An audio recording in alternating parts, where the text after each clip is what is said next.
नमस्कार विद्यार्थी मित्रांनो, मी मानतेश पाटील 2024च्या बॅचचा उपजिल्हाधिकारी तुम्हा सर्वांचं टेक्स्टबुकच्या ऑनलाईन प्लॅटफॉर्मवर सहर्ष स्वागत करीत आहे. तर आपल्या मागील लेक्चरमध्ये आपण बुक लिस्ट बघितली, प्रवास बघितला म्हणजे एकंदरीत स्ट्रॅटेजी बघितली.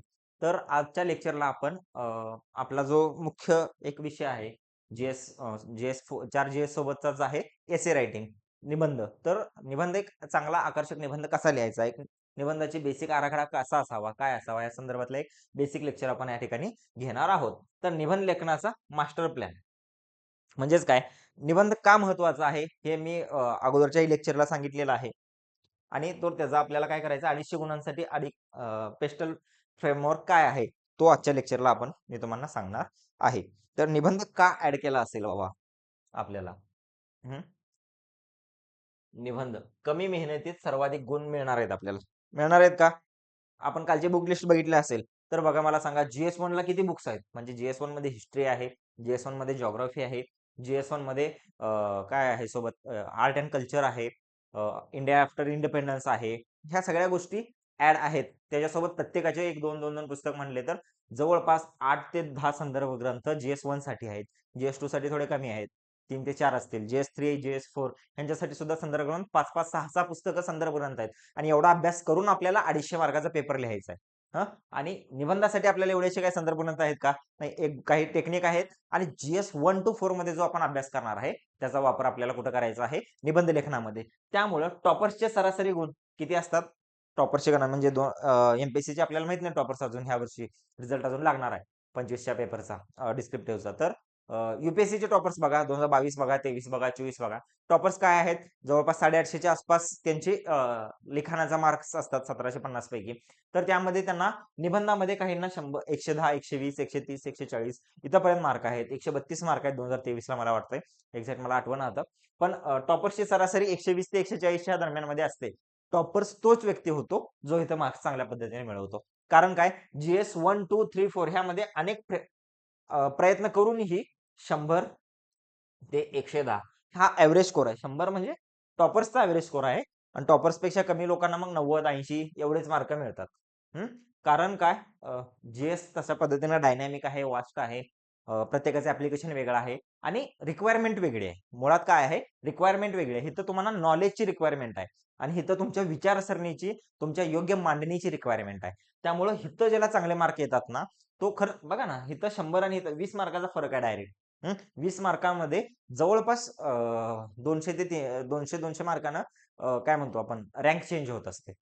100 ते 200 मार्काने रँक चेंज असते. एवढे 20 मार्क म्हणजे, कारण खूप मार्क महत्वाचे आहेत. त्यामुळे काय, इफोर्ट्स कमी असणार आहेत, टाइम कमी आहे, मार्क्स जास्त आहेत. तिथं मल्टिपल इफर्ट्स आहेत, म्हणजे अनेक प्रयत्न आहेत आणि मार्क्स कमी येणार आहेत. ह्याचा अर्थ असा नाही की जीएस करायचा नाही आहे.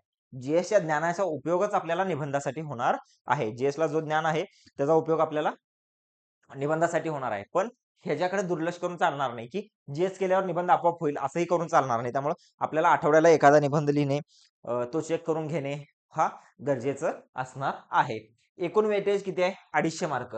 संपूर्ण परीक्षेच्या 14 ते 15% मार्क आहेत. आणि एकूण काय म्हणतो आपण उत्तर, ज्या मार्क आहेत फायनल मार्क्स पैकी जवळपास 18 ते 20% मार्क कोण घेतं?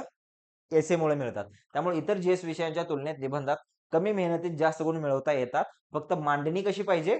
अचूक पाहिजे आणि योजनाबद्ध असावी. त्यामुळे जीएसला महत्व आहे. सॉरी, माफ करा. जीएसला महत्व आहेच, पण एसएचं महत्व ह्याच्यामुळे वाढतं. कारण काय, हाय स्कोरिंग सब्जेक्ट आहे. आणि कुठून पण बघा, कोणाची स्ट्रॅटेजी बघा, बीजेपी जे आता सत्तेत आहे गेल्या 12 वर्षांपासून, पण त्यांची स्ट्रॅटेजी किती कमाल असते बघा. दक्षिणेत आपल्याला सीटा येणार नाहीत, कमी येणार आहेत माहिती आहे. म्हणून त्यांनी उत्तरेत चांगल्या पद्धतीनं सीटा निवडून आणण्याचा प्रयत्न केला. ह्या वर्षी त्यांची स्ट्रॅटेजी बघा, दक्षिणेत उत्तरेत सुद्धा कमी होत आहेत, तर ते पूर्व भारतामध्ये त्यांनी तो भाग भरून काढण्याचा प्रयत्न केला. ओडिसा असेल, बंगाल असेल, आसाम असेल, इकडून त्यांनी जास्तीत जास्त सीटा निवडून आणल्या. ही स्ट्रॅटेजी आहे, हे विचार आहे. तसंच जीएस मध्ये आपल्याला इथिक्स मध्ये थोडेफार कमी येणार आहेत. तो कुठं भरून काढायचा आपल्याला? एसए मध्ये भरून काढायचा आहे, ऑप्शनल मध्ये भरून काढायचा आहे. त्यासाठी एसए आणि ऑप्शनल महत्वाचे आहेत, गेम चेंजर आहेत असं म्हटलं जातं आणि ते नक्कीच आहेत. आता बघा, ही ज्ञानाची चाचणी नाही, हे मात्र नक्की आहे. म्हणजे तुमचं नॉलेज चेक होणार आहे का? नाही. GS1 आहे, त्यामध्ये हिस्ट्री, जिओग्राफी तुमचं नॉलेज चेक होणार आहे. GS2 मध्ये तुमचं पॉलिटीचं, आयआरचं नॉलेज चेक होणार आहे. GS3 नॉलेज चेक होणार आहे. GS4 तुम्ही इथिक्स तुमच्यात किती आहेत, काय आहेत, कशा पद्धतीने आहेत ते चेक होणार आहे. आणि एखाद्या विषयाचा डीप नॉलेज किती आहे, हे तुमचं ऑप्शनलमध्ये चेक होणार आहे. मग एस कशासाठी आहे? एस-ए तुमचं याच्यासाठी आहे, की हे सगळं नॉलेज तुमच्याकडे आहे. पण ह्या नॉलेज सोबत त्या नॉलेजचा योग्य वापर करण्याची विचारसरणी तुमच्याकडे आहे का? प्रशासकाच्या दृष्टिकोनातून एक ॲडमिनिस्ट्रेटिव्ह अप्रोच तुमच्याकडे आहे का? आणि ह्या दोघांचं मिळून तुमचं एक व्यक्तिमत्व अधिकारी म्हणून होण्यास सूट होणारं व्यक्तिमत्व आहे का? ह्यासाठी निबंधाचा पेपर आहे. त्यामध्ये निबंधाला चांगले मार्क येणे म्हणजे एक सुटसुटीतपणा, एक टापटीपपणा तुम्ही लिहिण्याचे एक फ्लोपणा तुमच्यात एक काय म्हणतो रचना करण्याची पद्धत, एक स्ट्रक्चर चांगल्या पद्धतीने बनवू शकता. म्हणजे तुम्ही चांगल्या पद्धतीने नियोजन, चांगल्या पद्धतीच्या गोष्टी करू शकता. तुमची योग्य विचारसरणी काय आहे, हे तुमची निबंधाच्या कन्क्लुजनमध्ये निबंधामध्ये तुम्ही किती रिझनला टच करता, हे तुमच्या लक्षात येणार आहे. आणि त्याच पद्धतीनं तुम्ही फक्त शंका सॉरी शंका किंवा प्रॉब्लेम्स आयडेंटिफाय करता, की त्याच्यावर उपाय सुद्धा देता. तो तुमचा ॲडमिनिस्ट्रेटिव्ह अप्रोच म्हणजे प्रशासकीय दृष्टिकोन तुमच्याकडे आहे का? याची सुद्धा चाचणी इथं होणार आहे. आणि ही चाचणी आणि कुठे होणार आहे तुमची? पर्सनॅलिटी टेस्टमध्ये किंवा इंटरव्ह्यूमध्ये तुमचं काय म्हणतो चाचणी होणार आहे किंवा तुम्ही कशा पद्धतीने अधिकारी म्हणून काम करणार आहे. तर अधिकारी या विचारातून तुमचा एसएचा पेपर तुम्ही दिला पाहिजे. ॲस्पिरंटच्या उद्देशाने सगळे जीएस पेपर असले तरी अधिकारीच्या काय म्हणतो विचारसरणीनं हा पेपर लिहिला पाहिजे. हा तुमच्याकडे असलेल्या माहितीचा म्हणजे नॉलेजची चाचणी नाही तर ती माहिती एका अधिकाऱ्यासारखी कशी मांडता याची चाचणी आहे. कारण डाटा इंटरप्रेट करणं पण खूप गरजेचं असतं. तर तुम्ही कशा पद्धतीनं पब्लिक समोर मांडता हे पण महत्त्वाचं असतं. भारताची अर्थव्यवस्था सध्या कोणत्या स्थितीला आहे? पण आपल्या समोर येणारे आकडे कशा पद्धतीने दिले गेले पाहिजेत, की जेणेकरून इन्व्हेस्टर्स येतील, चांगल्या पद्धतीनं ग्रोथ होईल. ह्या गोष्टी ॲडमिनिस्ट्रेटरला करायच्या असतात. त्यासाठी तुमचं ते कला डेव्हलप होण्यासाठी हे तुमचा एस पेपर चेकिंगसाठी आहे. त्यामुळे एस कशासाठी महत्त्वाचा आहे? तुम्ही अधिकारी म्हणून कसे आहात किंवा असाल याचं एक जजमेंट तुमच्या एसेवरून येईल. आणि दुसरी गोष्ट काय? स्कोरिंगचा सब्जेक्ट आहे. त्यामुळं ह्या 2 गोष्टींसाठी एसे दुर्लक्ष करायचा नाहीत. आपल्याला किती एसे लिहायचे आहेत? 2 एसे लिहायचे आहेत. 2 एसे लिहायचे आहेत. मग पहिला क्वेशनमध्ये ए असेल. ए मध्ये 1, 2, 3, 4 असेल आणि दुसरा एक असेल त्यामध्ये 1, 2, 3, 4. ह्या दोघांपैकी ह्यातला एक लिहायचा आणि ह्यातला एक लिहायचा. असं नाही की ह्यातलेच दोन्ही लिहायचे. ह्या 4 पैकी एक लिहायचा आणि पुढच्या 4 पैकी कंपल्सरी एक लिहायचा. असं नाही की ह्यातलेच दोन्ही लिहिले किंवा यातलेच दोन्ही लिहिले असं करायचं नाहीये. आपल्याला क्वेशन आणि फॉर्मॅटमध्ये सरळ-सरळ सांगितलेलं आहे. 2 पार्ट असणार आहेत. प्रत्येक पार्ट मधला एक एस्से कंपल्सरी लिहायचा आहे. एक नॉर्मल क्वेशन असणार आहे असतो मॅक्सिमम टाइम्स इलॅबोरेटिव्ह करण्यासारखं आणि एखाद्यामध्ये जनरली सहसा एक फिलॉसॉफिकल किंवा आध्यात्मिक अशा पद्धतीचा अँगल असतो किंवा असू शकतो. आता एकच पेपर झालाय त्यामुळे आपण डायरेक्ट कन्क्लुजनवर येऊ शकत नाही. पण अशी शक्यता असण्याची शक्यता नाकारू शकत नाही जसं यूपीएससीला असतंच. तर आपल्याला सगळ्यात पहिल्यांदा काय करायचं आहे, की सब्जेक्ट निवडायचा आहे. ठीक आहे. पहिल्या 4 मधला एक सब्जेक्ट निवडायचा आहे. आता 4ही सब्जेक्ट वाचायचे. त्यातला आपल्याला मॅक्सिमम काय माहिती आहे, डायरेक्ट बघितला, निवडला. निवडल्यानंतर लगेच लिहायला चालू करायचं नाही. तर पहिल्यांदा काय करायचं, एकूण 7 मिनिटं आहेत. 5 ते 7 मिनिटं म्हणा किंवा पहिली 7 मिनिटं. 7 मिनिटं वेळ कशासाठी द्यायची आहेत? त्या 7 मिनिटांमध्ये पहिली 2 मिनिटं घाईघाईने लिहायला सुरुवात करू नका. आधी योग्य आणि परिचयाच्या विषयाची निवड करा. 2 मिनिटं घेऊ शकतो आपण त्याच्यासाठी. 60 आणि 60 120 सेकंद. 120 सेकंदात आपण 4ही सब्जेक्ट वाचा. आपल्याला कोणत्या पद्धतीनं चांगलं लिहू शकतो. आपल्याकडे डाटा कशाचा चांगला आहे आणि सगळ्या अँगल जे पेस्टल अप्रोच मी सांगणार आहे, त्या पद्धतीनं सगळा अँगल जॉइन करेल. आपल्याला चांगले कोट्स त्यामध्ये लिहिता येतील. थिंकर्सचे कोट्स लिहिता येतील. एखादी कविता किंवा चारोळी टाकता येईल. असा कोणता सब्जेक्ट आहे का? जेणेकरून आपल्याला तो आकर्षक बनवता येईल. तो निवडायचा. त्यासाठी 2 मिनिटं घ्या. त्याच्या पुढची 3 मिनिटं म्हणजे 2 मिनिटं ते 5 मिनिटं काय करायचं आहे, शेवटचं पेज असतं उत्तरपत्रिकेला एक रफ वर्क करायचं, की बाबा सुरुवातीला काय लिहिता येईल म्हणजे ह्यात काय-काय मुद्दे मांडता येईल. समजा शेतकरी आत्महत्या किंवा बदलत्या ह्याच्यावर एक प्रश्न होता गेल्या वर्षी, की हवामान बदलाचा शेतकऱ्यावर होणारा परिणाम किंवा भारतीय शेतीवर होणारा परिणाम. तर कोणकोणते अँगल आपण घेऊ शकतो. त्यामध्ये हवामान बदलाचे कोणकोणते अँगल घेता येईल. मग शेतीत कसे चेंज होत आहेत, पॅटर्न कसे चेंज होत आहेत, पीक पद्धतीत चेंज कसे होत आहेत. ह्यामध्ये सोबत शासनाच्या योजनांचा त्याच्यासाठी काय सपोर्ट आहे. अ, होणारे चेंजेससाठी अ, हवामान बदलासाठी पूर्वसूचना देण्यासाठी मेट्रोलॉजी डिपार्टमेंट काय करते. ह्या सगळे काही पॉइंट्स काढायचे, रफ वर्क्स काढायचे आणि मग ते कशा पद्धतीने अरेंज करता येईल ते बघायचं आणि त्यासाठी एक माइंड मॅप कच्चा शेवटच्या पेजला तयार करायचा, की कोणते-कोणते अँगल आपण त्या ठिकाणी टच करू शकतो. तसेच मग पुढचे 2 मिनिटं काय करायचं, महत्त्वाचे मुद्दे आणि निबंधाचा फ्लो निश्चित करून लेखनाला सुरुवात करायची. म्हणजे काय माइंड मॅपमध्ये पॉइंट्स काढले 1, 2, 3, 4, 5, 6, 7, 8, 9 म्हणजे ह्या-ह्या पॉइंट्सना आपल्याला टच करायचा आहे. आणि ह्या 2 मिनिटमध्ये काय हां, हा जरा कमी महत्त्वाचा आहे, तो खाली जाऊ दे. हा जरा जास्त महत्त्वाचा आहे, हा वर येऊ दे. हां, ठीक आहे. ह्याला लागून हा असू दे आणि ह्याला लागून हा. म्हणजे अरेंज करायचा फ्लो. कारण तो कंटिन्युअसली असला पाहिजे.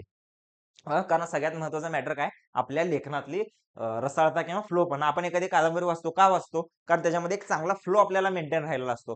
तो फ्लो आपल्याला आपल्या निबंधामध्ये मेंटेन करता आला पाहिजे. तर पहिली 5 ते 7 मिनिटं आपण ह्याच्यासाठी देणार आहे आणि एस्सेमध्ये आपल्याला माहिती आहे सगळ्यात बेसिक काय आहे, स्ट्रक्चर हे सगळ्यांनाच माहिती आहे. हे काय नवीन मी सांगत नाही आहे. स्ट्रक्चर काय आहे, जसं आपण आन्सर रायटिंगमध्ये बेसिकली बघितलेलं आहे, आन्सर रायटिंगला की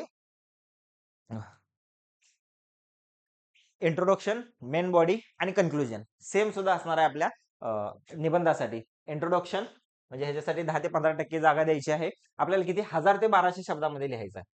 निबंध किती 1000 ते 1200 शब्द असे 2 म्हणजे आपल्याला जवळपास 2500 शब्द दोन्ही निबंध मिळून लिहायचं आहे. 2 ते 2500 शब्द.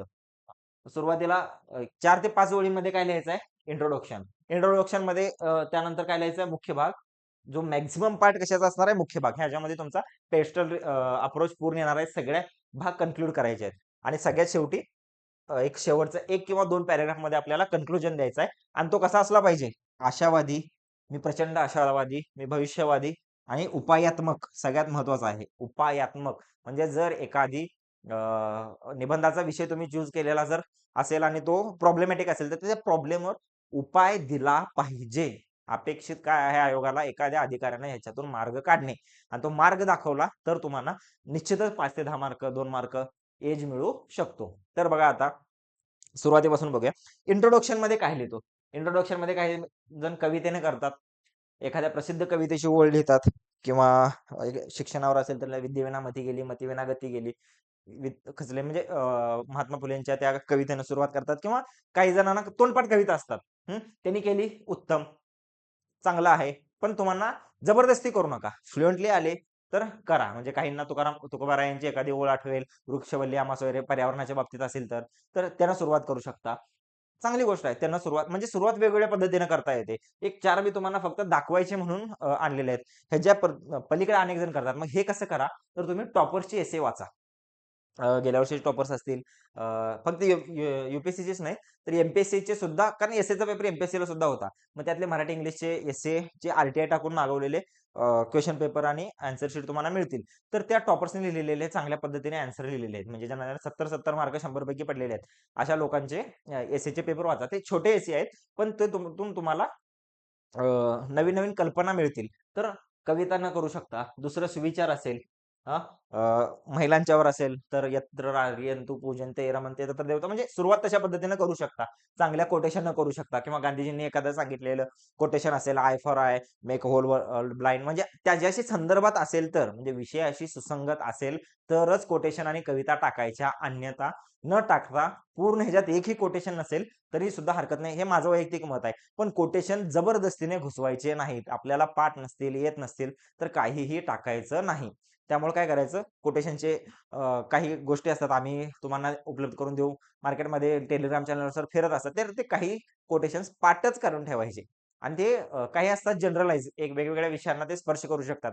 अशा काही गोष्टी पाठच करायच्या आणि एक्झामच्या अगोदर आपल्याला एक एसेंची गेस्ट लिस्ट येतच असते. कारण करंटमध्ये काय जे चालू आहे अशा विषयांवरच एसे येण्याची अपेक्षित असते. तर अपेक्षित एसेंची तयारी करताना त्या संदर्भातले काही कोट्स आणि काही गोष्टी आपण पाठच करून ठेवायच्या. त्यावेळेला ऐतिहासिक घटनांनी सुद्धा सुरुवात करू शकतो आणि एखाद्या प्रसंगाने सुद्धा सुरुवात करू शकतो. मी बऱ्यापैकी प्रसंगाने सुरुवात करायचो. एखादी सिच्युएशन न्यूज चालू आहे. न्यूज चॅनलमध्ये असं-असं सांगत आहे.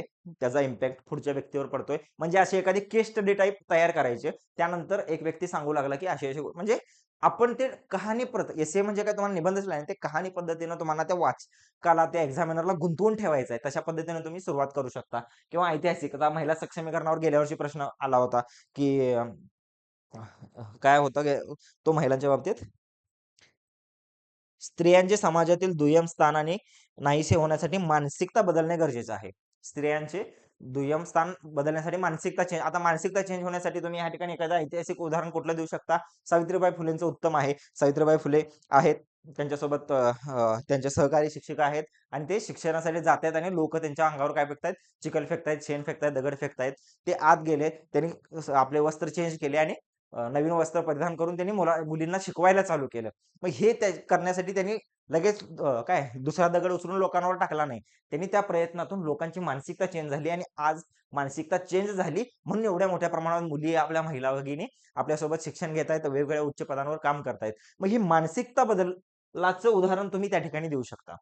देऊ शकला असता किंवा गांधीजींचा विचार जो व्यक्तीचं मतपरिवर्तन करण्यावर होता. जबरदस्ती करण्यापेक्षा मतपरिवर्तन करण्यावर गांधीजींचा भर होता. तर ते फिलॉसॉफिकल कोटनं त्या गोष्टींची सुरुवात करू शकला असता.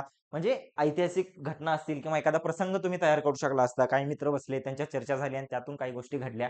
तर ह्या गोष्टी तुम्ही प्रसंगानुसार सुद्धा इंट्रोडक्शन करू शकता. पण हे जास्तीत जास्त 2 पॅराग्राफ 10 ते 15% टोटल म्हणजे 150 आपण 1000 शब्दांचा निबंध लिहितोय, तर त्यातला 10% म्हणजे एक 100 शब्दांमध्ये ह्या गोष्टी संपवायच्या. त्यानंतर मुख्य भाग ह्याला म्हणतो आपण पेस्टल दृष्टिकोन. पेस्टल दृष्टिकोन. दृष्टिकोन.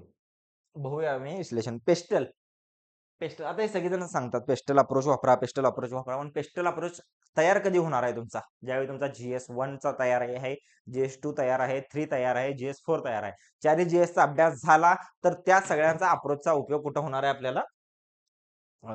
इंटरव्ह्यूच्या सॉरी एसेच्या सेक्शनमध्ये. पेस्टलमध्ये पी म्हणजे काय? पॉलिटिकल. Political approach. ई म्हणजे काय? Economic approach.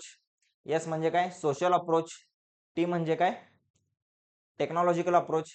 एल म्हणजे काय? लीगल अप्रोच आणि ई म्हणजे काय? Environmental approach. आता प्रत्येक वेगळा आहे. इथं लीगल पण आहे आणि पॉलिटिकल पण आहे. पॉलिटिकल आणि लीगल दोन्ही गोष्टी आहेत. पॉलिटिकल अप्रोच म्हणजे काय? सध्याच्या राजकीय स्थितीवर आहे किंवा वेगवेगळे राजकीय विचारसरणी आहेत. ह्या विचारसरणींच्या दृष्टिकोन म्हणजे महिलांच्या उन्नतीकरता मग विचारसरणींच्या काही गोष्टी येतात. मग पुरोगामी, प्रतिगामी काय म्हणतो आपण इंग्लिशमध्ये त्याला शब्द आहेत त्या पद्धतीनं त्यांची विचारसरणी वेगळ्या असतील. फेमिनिझमचा विचार असेल किंवा न्यू फेमिनिझम असेल, त्या सगळ्या पॉलिटिकल गोष्टींमध्ये येणार, की तो विचारसरणींचा भाग आहे.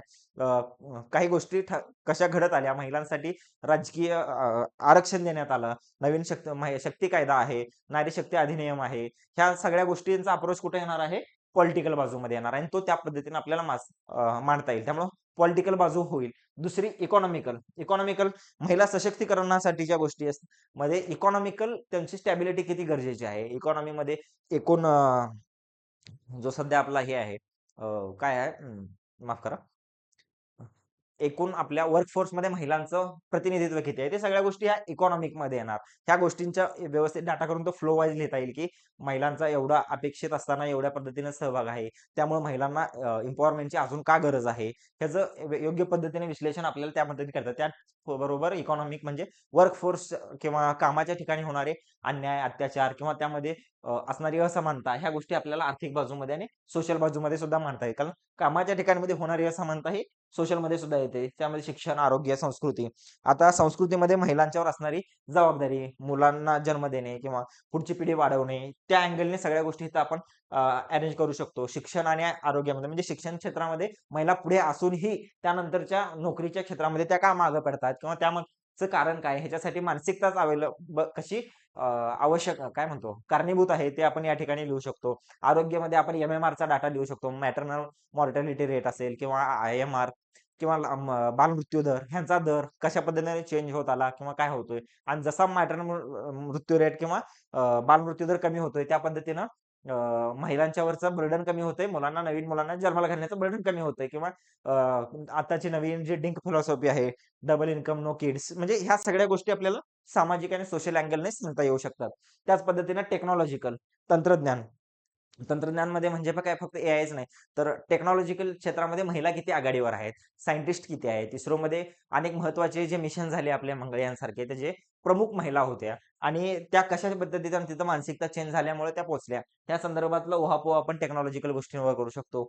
लीगल आता पॉलिटिकल आणि लीगल मधला मी मगाशी फरक सांगितला. आता लीगल मध्ये काय नाही, आपल्याला राजकीय दृष्ट्या लीगली आपण त्यांना काही म्हणजे महिला सक्षमीकरणाच्या दृष्टीनं मानसिकता बदलासाठी लीगली काही गोष्टी केल्या पाहिजेत. मग त्यासाठी हुंडाबळीसारखे कायदे असतील, सामाजिक कायदे असतील, त्यांचा उपयोग लोकांची मानसिकता चेंज होण्यामध्ये झालाय का? किंवा कशा पद्धतीने होतोय? त्या लीगल ॲक्शनचा, तरतुदींचा आपण ह्या ठिकाणी उपयोग करू शकतो. आणि असं नाही की प्रत्येकच निबंधाला सगळेच अँगल होणार नाहीत. पण 1, 2, 3, 4, 5, 6 पैकी 4 अँगल टच होतील. काही ठिकाणी 5 अँगल टच होतील. काही काही ठिकाणी 6च्या 6 अँगल टच होतील. आता एन्व्हायर्नमेंटल मध्ये असं उगाचच घुसवायचं नाही की बाबा एन्व्हायर्नमेंट ठीक आहे, महिलांचा आणि एन्व्हायर्नमेंटचा चांगला संबंध आहे, या अँगलने आपण लिहू शकतो. पण उगाच एन्व्हायर्नमेंटल ॲक्टिव्हिस्ट आणि ह्यांची नावं ॲड करून काहीतरी एन्व्हायर्नमेंट अँगल टचच करायचं आहे. त्यामुळे जबरदस्तीने करायचं नाही. त्यावेळी आठवलं नसलं ठीक आहे. पण काही वेळा आठवलं एन्व्हायर्नमेंट पर्यावरणीय दृष्टिकोन कसा फरक पडतो? पर्यावरणीय दृष्टिकोन म्हणजे तिथं जिओग्राफिकल दृष्टिकोन सुद्धा आपण घेऊ शकतो, की बाबा नॉर्थ ईस्ट किंवा उत्तर भारतामध्ये महिलांच्यावर जास्त काय म्हणतो अन्याय किंवा ज्या कमी लिबर्टी आहे त्यांना तुलनेत दक्षिण भारताच्या. कारण काय? कारण तो आक्रमणाच्या दृष्टीने किंवा बाकीच्या दृष्टीने तो वल्नरेबल भाग होता आणि दक्षिण भाग त्या पद्धतीने थोडा सेफ होता. त्यामुळे उत्तर भारतात जास्त स्पर्धा पद्धती किंवा बाकी पद्धती आरक्षित होतात. हे पर्यावरणीय किंवा जिओग्राफिकल अँगलने आपण ॲड करू शकतो. आणि मग तो नंतरच्या काळात कसा मानसिकता बदलाचं कारण आहे, ह्या गोष्टी तिथे ॲड करू शकलो असतो. म्हणजे मी हे मागच्या एका काय म्हणतो प्रश्नाच्या किंवा एका निबंधाच्या अँगलने ह्या गोष्टी सांगितल्या. असं प्रत्येक निबंधाच्या अँगलने हा भाग होतो आणि हा 70% ते 75% भाग असतो. म्हणजे 700-800 शब्द आपण पेस्टल विश्लेषणानुसार केले पाहिजेत आणि हे तुमचं कधी डेव्हलप होणार आहे? ज्यावेळी तुमचा पुन्हा एकदा म्हणतो मी जी-एस 1, 2, 3, 4 चांगल्या पद्धतीने अभ्यास झालाय. इंडियन सोसायटी तुम्ही चांगल्या पद्धतीने अभ्यासली. त्याचसोबत तुम्हाला हिस्ट्री, जिओग्राफीचा अभ्यास केला आणि ते आत्मसात केलाय. नुसता तुम्ही सनावल्या पाठ केल्या नाहीत. नुसता तुम्हाला डोंगर कुठे आहे माहीत नाही, नदी कुठे आहे माहीत नाही, तर त्याचा इम्पॅक्ट पब्लिक लाईफवर कसा होतो हे ज्यावेळी कळलं, तर तेच अपेक्षित आहे ना. ते कळणं अधिकाऱ्याला हे अपेक्षित आहे आणि ते कुठे दिसणार आहे, तर मी पुन्हा म्हणतो एसेमध्ये दिसणार आहे. त्यानंतर निबंध प्रशासकीय असला पाहिजे काय? नक्कीच. निबंध हा प्रशासकीय असला पाहिजे. कारण तुम्ही प्रशासकीय अधिकारी आहे. आता प्रशासकीय म्हणजे वर्ड टू वर्ड लिटरली असं नसलं पाहिजे, की जी-आर सारखा नसला पाहिजे. पण प्रशासकीय भाषा पेक्षा प्रशासकीय दृष्टिकोन खूप महत्वाचा आहे. आता प्रशासकीय दृष्टिकोनामध्ये काय येतोय? कधी येणार आहे? समजा आता महिलांचंच जे सक्षमीकरणाचा प्रश्न होता. तर त्यामध्ये तुम्ही महिला सक्षमीकरणासाठी नारी शक्ती अधिनियम वगैरे हे जे सध्या आहे सुरू, त्यांचा उहापोह करू शकता. तसंच केंद्र सरकारच्या, महाराष्ट्र सरकारच्या ज्या योजना आहेत, म्हणजे साधारण लाडकी बहीण योजना. लाडकी बहीण योजनाचा जर तुम्हाला डाटा माहीत असेल परीक्षेला जाताना, की एवढ्या-एवढ्या महिला ना लाभ झाला. त्यातल्या एवढ्या महिलांनी स्वयंसहायता बचत गटामार्फत काहीतरी योजना चालू केल्या किंवा काहीतरी उद्योगधंदे चालू केल्या आणि लिबर्टीतून बाहेर आल्या. लखपती दीदी योजना, एवढ्या-एवढ्या संख्येनं महिला वार्षिक ₹1,00,000 इन्कम मिळवू शकाल्यात. ₹1,00,000 इन्कम म्हणजे एपीएलच्या वर जाते. आपल्याला ₹1,00,000 वार्षिक म्हणजे काय? एपीएलच्या वर जाते म्हणजे अबोव्ह पॉव्हर्टी लाईन.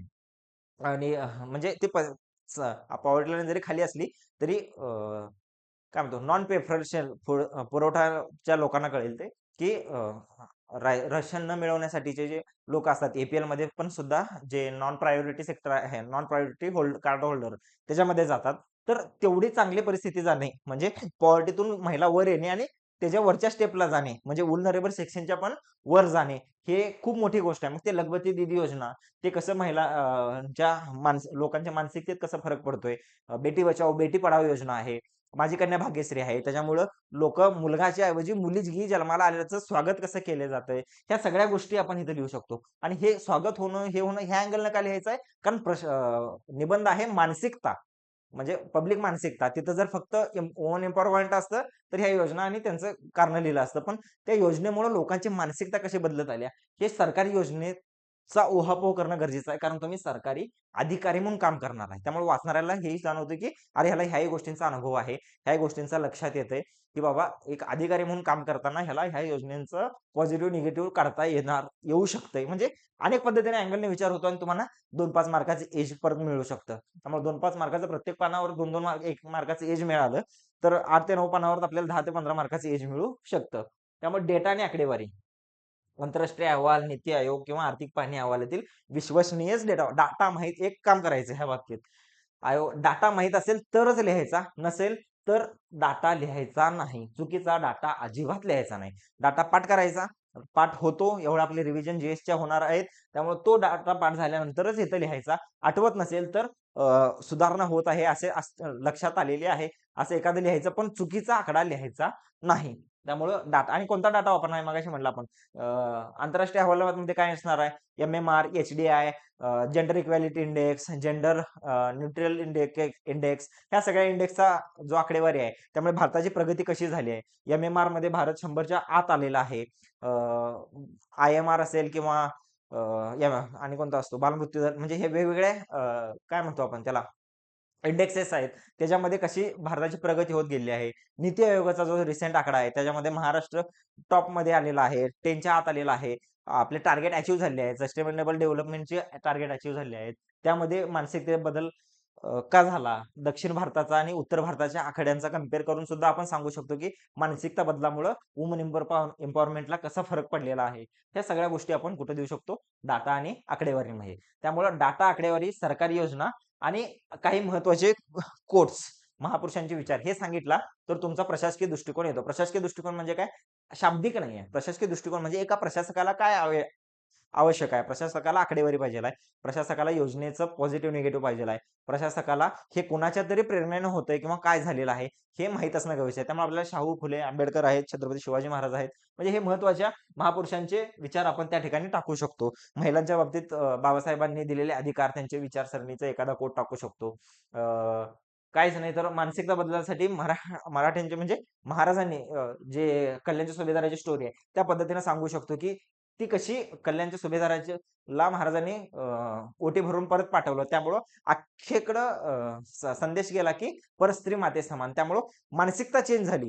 हं. युद्धानंतर जिंकलेल्या लोकांची किंवा जेत्यांची स्त्रियांचं हरण करणं हे ज्यावेळी नॉर्मल होतं, त्यावेळी महाराजांनी मानसिकताच बदलून टाकली, की परस्त्री माते समान. त्यामुळं त्यानंतरच्या काळामध्ये कधीही कोणत्याही पद्धतीनं मराठ्यांनी महाराजांच्या मावळ्यांनी महिलांवर कोणत्याही प्रकारचा अन्याय, अत्याचार कधीच केला नाही. कारण मानसिकता बदलाचा प्रश्न आहे. तर अशा पद्धतीनं ते एक इनोव्हेटिव्ह पद्धतीने आपण टाकू शकतो आणि नक्कीच ते वाचणाऱ्याला बेस्ट वाटू शकतो. अरे, ह्यानं काहीतरी नवीन टाकलंय, हे चांगल्या पद्धतीने टाकलंय. त्यामुळं तिथं सुद्धा मार्कांचा एज मिळू शकतो. त्यामुळं प्रशासक म्हणून तुम्हाला पेस्टल अँगल बरोबरच ह्या 3 गोष्टी लक्षात ठेवणं आवश्यक आहे. आणि त्यानंतर कोणत्याही निबंधाचा एंड कसा असावा?